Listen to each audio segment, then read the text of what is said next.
Good morning to all of you. Last अपन ने ताप और आयतन पर एंट्रोपी परिवर्तन तथा ताप और दाब पर एंट्रोपी परिवर्तन पर बात की थी। ठीक है, आज हम क्या करेंगे, उन पर एक दो क्या करेंगे, न्यूमेरिकल क्वेश्चन लेंगे। आज हम उनके ऊपर एक दो न्यूमेरिकल क्वेश्चंस लेंगे। तो न्यूमेरिकल क्वेश्चन क्या है?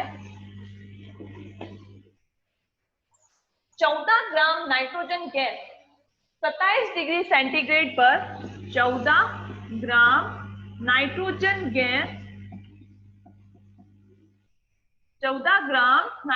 गैस 27 डिग्री सेंटीग्रेड पर 3 लीटर आयतन से 30 लीटर आयतन में प्रसारित होती है। 3 लीटर आयतन से 30 लीटर आयतन में प्रसारित होती है। 3 लीटर आयतन से 30 लीटर आयतन में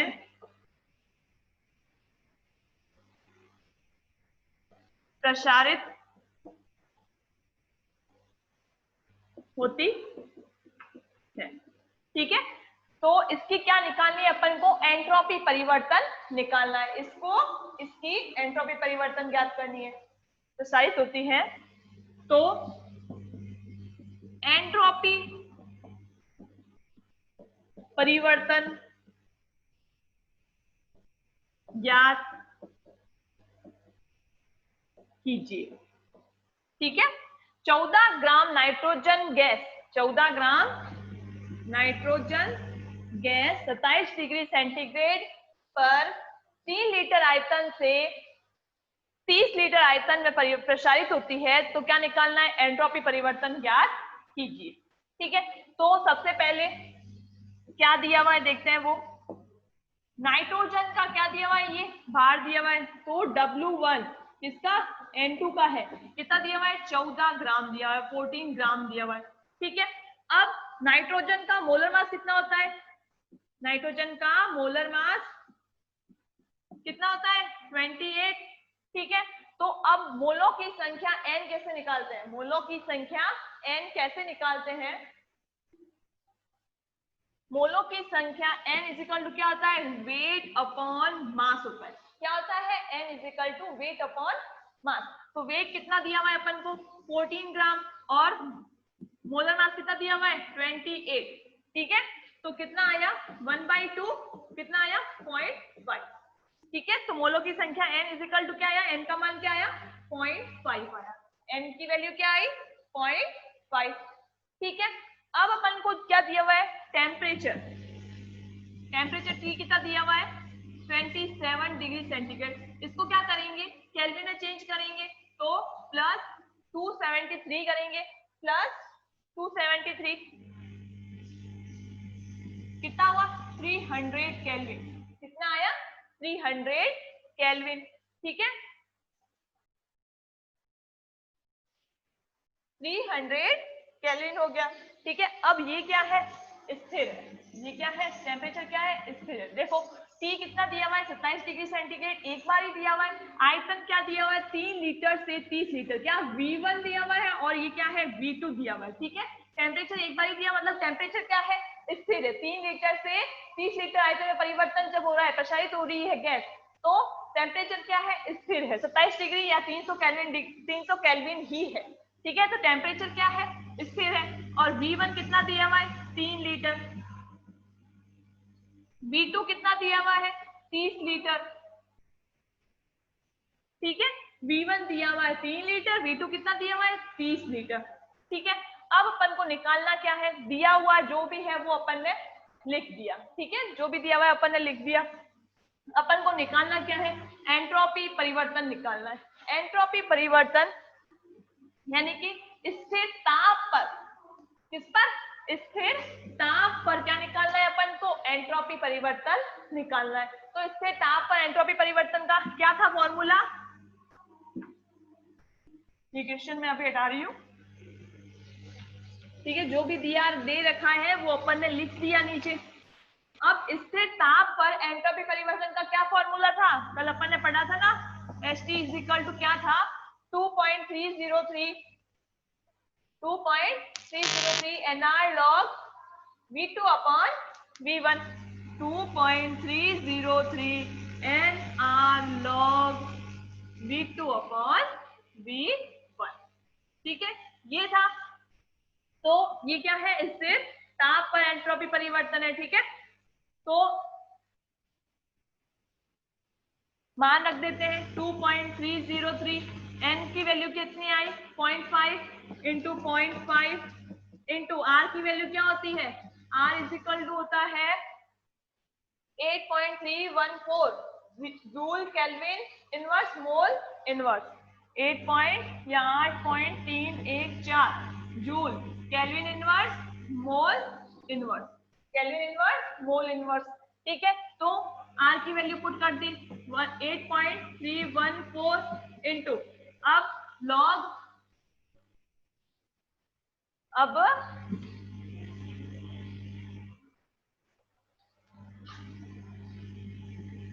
लॉग V2 की वैल्यू क्या है, V2 की वैल्यू है 30, V1 की वैल्यू क्या है 3, कितना आया 10, कितना आया 10 आया।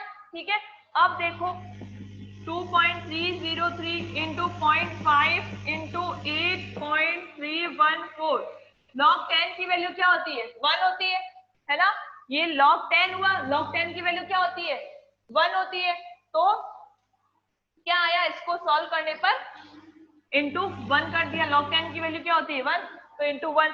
अब इसको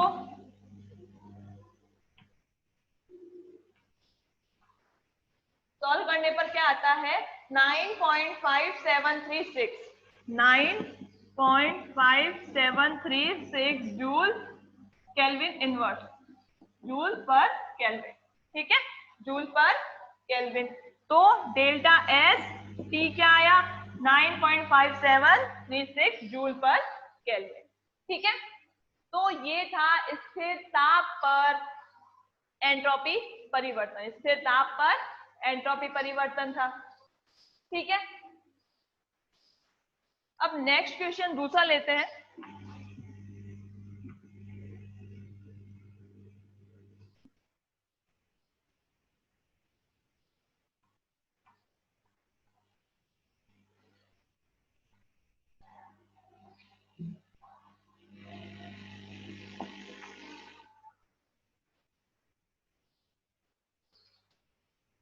आदर्श गैस के एक मोल को गर्म करने पर, आदर्श गैस के एक मोल को,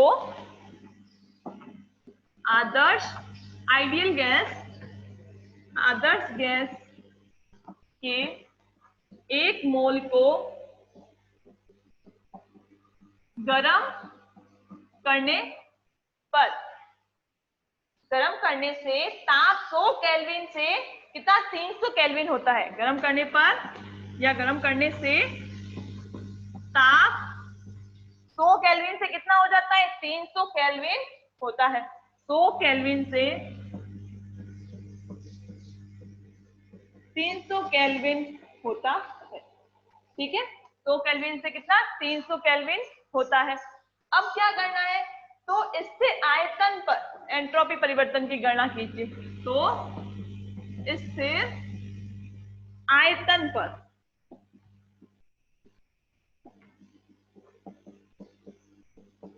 एंट्रोपी परिवर्तन की गणना कीजिए।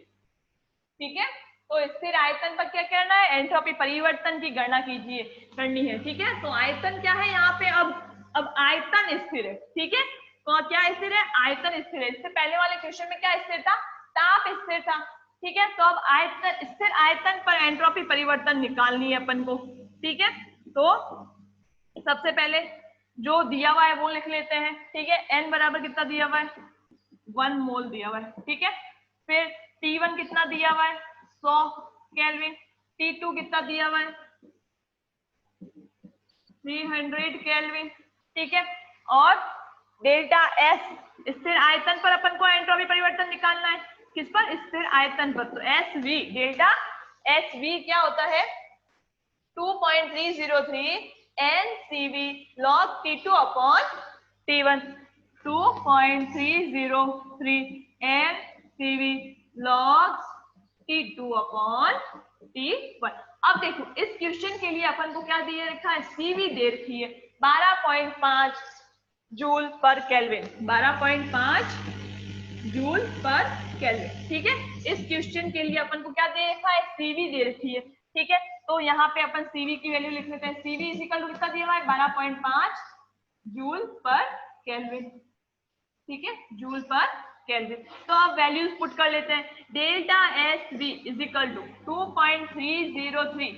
एन की वैल्यू कितनी है? 1 इंटू सीवी की वैल्यू कितनी है? 12.5 लॉग इंटू लॉग T2 की वैल्यू कितनी है? T2 कितना है? 300। T1 की वैल्यू कितनी है? 100। तो वैल्यू पुट कर ली। ठीक है, तो क्या आया अपने पास? Delta S B is equal to 2.303 into 1 into 12.5 into, अब log 3, log 3 की वैल्यू कितनी होती है? 0.4771। 0.4771 होती है। log 3 की वैल्यू कितनी होती है? 0.4771 होती है। ठीक है, तो अब इसको सॉल्व करने पर क्या आता है? इसको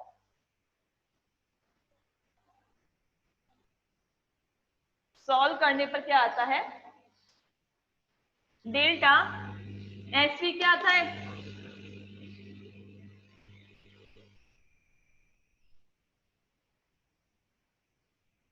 delta S V is equal to, इसको सॉल्व करने से क्या आता है? 13.7 joule per kelvin. 13.7 joule per kelvin या joule kelvin inverse. Joule kelvin inverse. ठीक है, तो ये आ गई स्थिर आयतन पर एंट्रोपी परिवर्तन। ठीक है, तो ये क्वेश्चंस हो गए, एक दो न्यूमेरिकल क्वेश्चंस हो गए। अब हम एक नया टॉपिक स्टार्ट करते हैं जिसका नाम है क्लॉसियस असमानता। जिसका नाम क्या है? क्लॉसियस असमानता।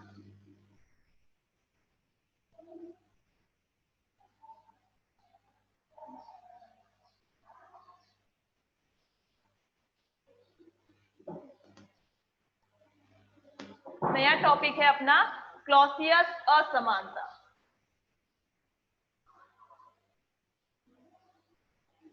हाँ, आर कौन?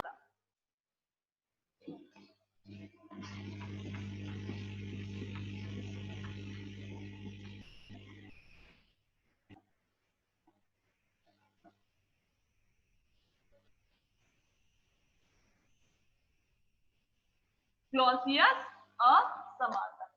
क्लॉसियस असमानता क्या होती है? कि किसी निश्चित निकाय की उत्क्रमणीय परिस्थितियों में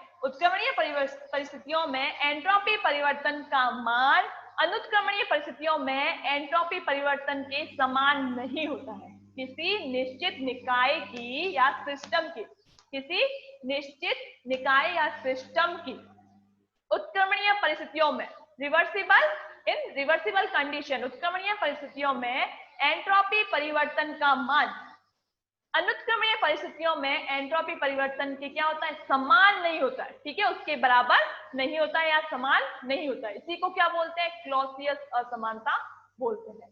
कि किसी निश्चित निकाय की, किसी निश्चित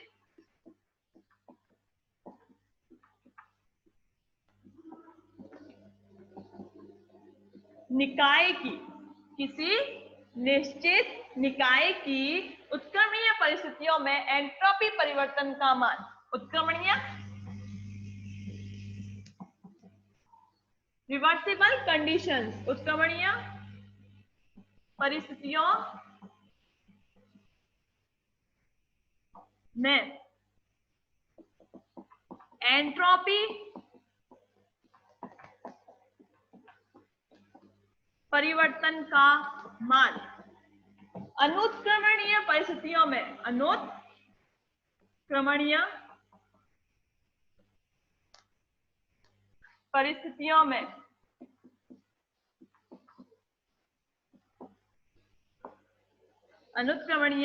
परिस्थितियों में एंट्रोपी परिवर्तन के समान नहीं होता है, समान नहीं होता है। इसे ही क्या बोलते हैं? इसे ही बोलते हैं क्लॉसियस असमानता। इसे ही क्लॉसियस असमानता कहते हैं कि उत्क्रमणीय परिस्थितियों में एंट्रोपी परिवर्तन का मान अनुत्क्रमणीय परिस्थितियों में एंट्रोपी परिवर्तन के क्या होता है? समान नहीं होता है। इसे ही क्या बोलते हैं? क्लॉसियस असमानता। इसको क्या बोलते हैं? क्लॉसियस असमानता। ठीक है, तो ये हो गई क्लॉसियस असमानता।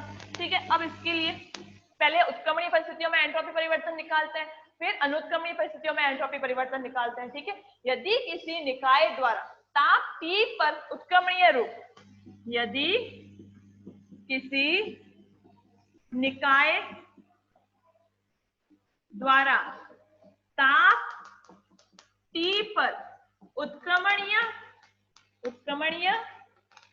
रूप डेल Q रिवर्सिबल, उत्क्रमणीय रूप डेल Q रिवर्सिबल ऊष्मा अवशोषित की जाती है, ऊष्मा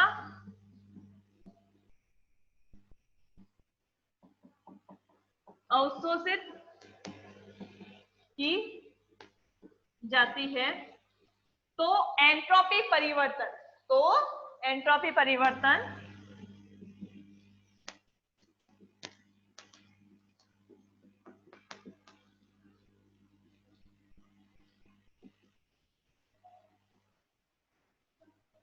डेल्टा एस क्या होगा? Del Q reversible, delta S is equal to del Q reversible upon T. ठीक है, delta S is equal to del Q reversible upon T होगा। ठीक है, यदि किसी निकाय द्वारा ताप T पर उत्क्रमणीय रूप डेल क्यू रिवर्सिबल ऊष्मा अवशोषित की जाती है, तो एंट्रोपी परिवर्तन delta S is equal to del Q reversible upon T. ठीक है, अब दूसरी क्या है? दूसरी कंडीशन क्या है?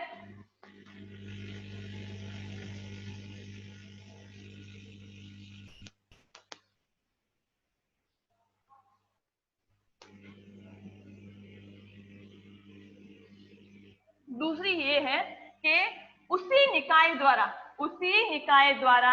ताप T पर, उसी निकाय द्वारा ताप T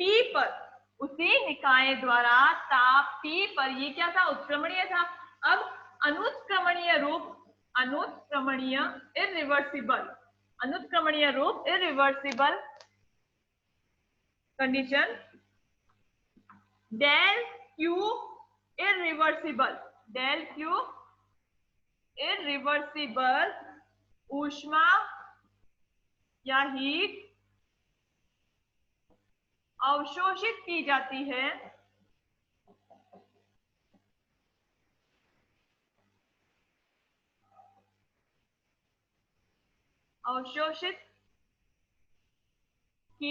है, तो एंट्रोपी परिवर्तन क्या होगा? एंट्रोपी परिवर्तन होगा delta F is greater than del Q irreversible upon T. ठीक है, डेल्टा एस क्या होगा? Greater than del Q irreversible upon T. ठीक है, delta S greater than del Q irreversible upon T. ठीक है, तो ये अनुत्क्रमणीय रूप में या अनुत्क्रमणीय या इरिवर्सिबल कंडीशन में एंट्रोपी परिवर्तन है, ये रिवर्सिबल कंडीशन में एंट्रोपी परिवर्तन है। तो रिवर्सिबल कंडीशन में क्या होता है एंट्रोपी परिवर्तन? Delta S is equal to del Q reversible upon T होता है। और इरिवर्सिबल कंडीशन में delta S is greater than क्या होता है, del Q irreversible upon T. ठीक है, तो ये ही क्या है, क्लॉसियस असमानता है। ठीक है, कि उत्क्रमणीय परिस्थितियों में एंट्रोपी परिवर्तन और अनुत्क्रमणीय परिस्थितियों में एंट्रोपी परिवर्तन क्या होते हैं, समान नहीं होता है। यहाँ पे delta S greater than del Q reversible upon irreversible upon T है, यहाँ पे डेल्टा एस क्या है, del Q reversible upon T है। तो उत्क्रमणीय परिस्थितियों में एंट्रोपी परिवर्तन का मान और अनुत्क्रमणीय परिस्थितियों में एंट्रोपी परिवर्तन का मान क्या होता है, समान नहीं होता है। इसी को क्या बोलते हैं, इसी को ही बोलते हैं क्लॉसियस असमानता कहते हैं। ठीक है, अब उत्क्रमणीय और अनुत्क्रमणीय परिस्थितियों में किए गए कार्य क्या होते हैं, भिन्न होते हैं। अनुत्क्रमणीय, उत्क्रमणीय और अनुत्क्रमणीय परिस्थितियों में किए गए कार्य क्या होते हैं, भिन्न भिन्न होते हैं। कैसे भिन्न होते हैं, तो देखो, उत्क्रमणीय परिस्थितियों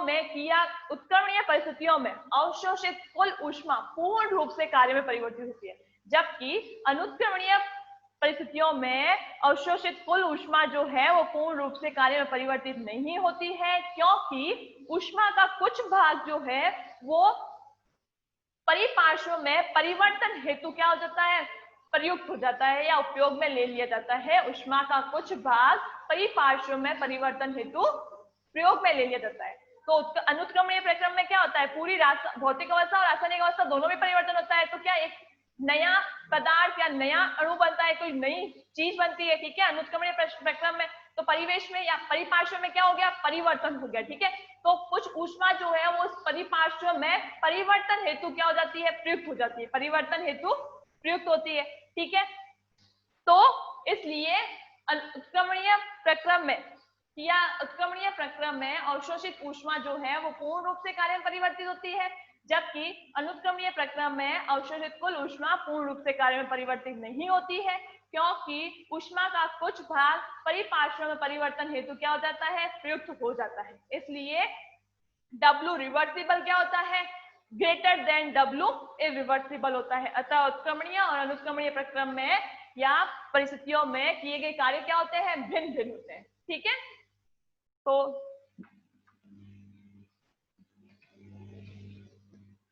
और वास्तव में क्या होता है कि उत्क्रमणीय प्रक्रम में अभी क्या बोला कि उत्क्रमणीय प्रक्रम में क्या होता है या उत्क्रमणीय परिस्थितियों में क्या होता है कि अवशोषित कुल ऊष्मा पूर्ण रूप से कार्य में परिवर्तित हो जाती है। लेकिन वास्तव में तो ऐसा नहीं होता है कि अवशोषित ऊष्मा पूर्ण रूप से कार्य में परिवर्तित नहीं हो सकती है ना, ऐसा वास्तव में नहीं हो सकता है। अतः वास्तव में क्या होते हैं, उत्क्रमणीय प्रक्रम संभव नहीं होते हैं। अतः वास्तव में उत्क्रमणीय प्रक्रम संभव नहीं होते हैं, ये क्या होते हैं, काल्पनिक होते हैं। ठीक है, उत्क्रमणीय प्रक्रम क्या होते हैं, काल्पनिक होते हैं या सैद्धांतिक होते हैं। ठीक है, और ज्यादातर प्रकृति में क्या, ज्यादातर प्रक्रम अनुत्क्रमणीय ही होते हैं। ज्यादातर प्रक्रम कौन से होते हैं, अनुत्क्रमणीय ही होते हैं।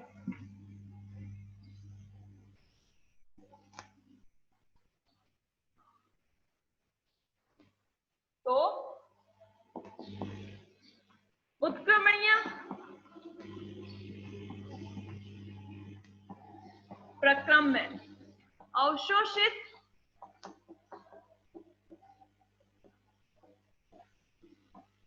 कुल ऊष्मा पूर्ण रूप से कार्य में परिवर्तित नहीं होती है, पूर्ण रूप से कार्य में परिवर्तित होती है। उत्क्रमणीय प्रक्रम में अवशोषित कुल ऊष्मा पूर्ण रूप से कार्य में परिवर्तित होती है,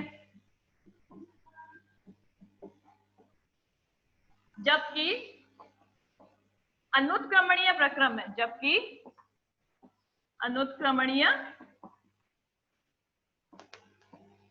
प्रक्रम में अवशोषित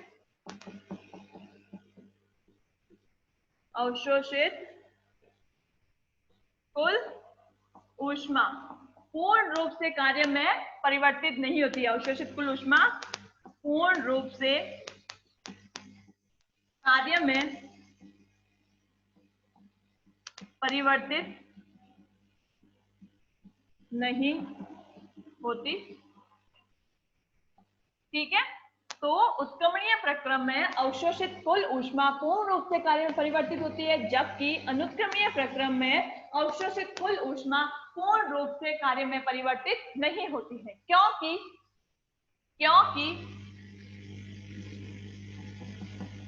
ऊष्मा का कुछ भाग परिपार्श्व में परिवर्तन हेतु उपयुक्त होता है, क्योंकि ऊष्मा का कुछ भाग परिपार्श्व में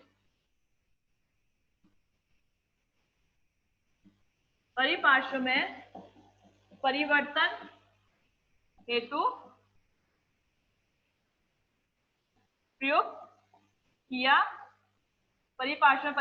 प्रयुक्त किया जाता है।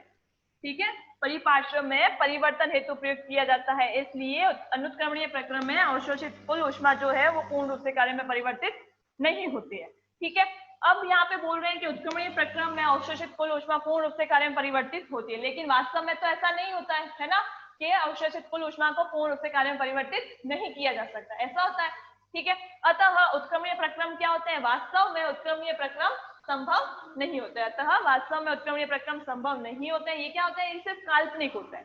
ठीक है, ये क्या होता है? सिर्फ काल्पनिक होते हैं। ठीक है, तो अतः तो क्या हो गया? उत्क्रमणीय प्रक्रम में अवशोषित कुल ऊष्मा पूर्ण रूप से कार्य में परिवर्तित होती है, तो W रिवर्सिबल क्या होगा? इज ग्रेटर देन, इसमें पूर्ण रूप से कार्य में परिवर्तित नहीं होती है, तो W इरिवर्सिबल। ठीक है, तो उत्क्रमणीय प्रक्रम में किया गया कार्य अनुत्क्रमणीय प्रक्रम में किए गए कार्य से क्या होगा? अधिक होगा। W reversible is greater then W irreversible होगा। ठीक है, उत्क्रमणीय प्रक्रम में किया गया कार्य अनुत्क्रमणीय प्रक्रम में किए गए कार्य से क्या होगा? अधिक होता है। ठीक है, फिर एंट्रोपी परिवर्तन का निर्धारण ऊष्मागतिकी के प्रथम नियम से किया जा सकता है। अब इसमें एंट्रोपी परिवर्तन का निर्धारण जो है वो ऊष्मागतिकी के प्रथम नियम से किया जा सकता है। वो हम क्या करेंगे? नेक्स्ट क्लास में पढ़ेंगे। ठीक है, वो हम क्या करेंगे? नेक्स्ट क्लास में पढ़ेंगे।